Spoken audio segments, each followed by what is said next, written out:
it's sort of it's a unique ministry, and there's been a lot of people that have got a lot of freedom in there. And basically for the last, probably about the last 6 years, we have ministered to more people outside the church than we have inside the church. We've ministered to people in Longview and Dallas. I mean, they come, once again, word of mouth. And so maybe next week I'll be able to share a little bit of that, but where I want to start with you tonight, and what I want you to think of all the way through, is the verse about renewing your mind. And I know Paul preached, I don't know, a couple of 2 or 3 sermons on that not too long ago about renewing your mind. And so when I start, I'm going to start where I find I'm doing a lot of starting now in Genesis.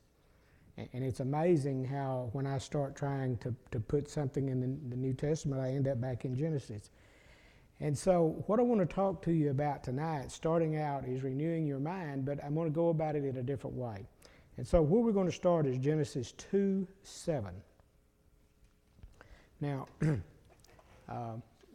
I'm using the NIV because it is my old faithful that sort of falls open where I need it to fall open, and let there be light. Okay, 2:7. It said, "The Lord God formed the man from the dust of the ground and breathed into his nostrils the breath of life. And the man became a what? A living being." And so from this we find where man's spirit come from, okay? Because God breathed that into him. All right? And you don't have to turn there unless you just want to. I hope I can find it. I don't have anything more in my Bible, so we're all starting even. Job 33:4.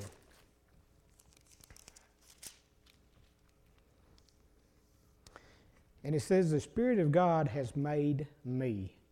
The breath of the Almighty gives me life." So we see that our spirit, our life, comes from God. It comes from God in the beginning. And so we see that right off here in Genesis and in Job. And so in Genesis 2:9, we're going to go through a lot of scriptures tonight.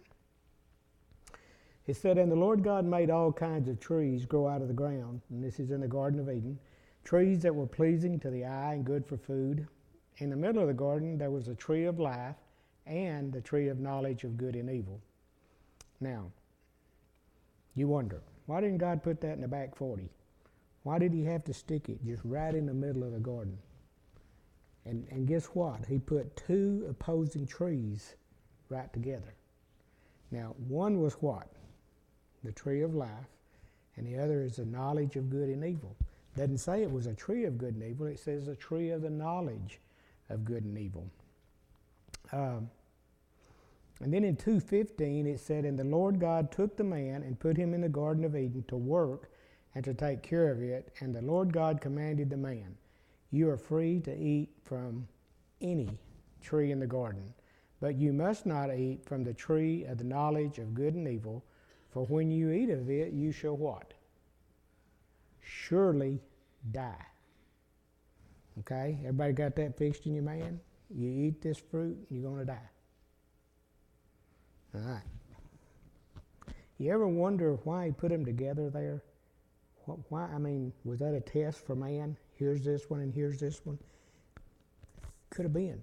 But we know that Adam and Eve, and down in 15 it said, watch this what I read. We know that man started out with Eve. She went, got some fruit, gave it to Adam, and they eat.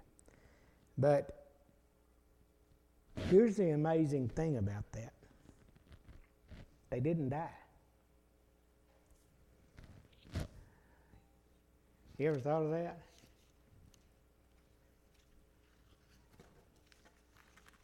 Go to Genesis 3, verse 6.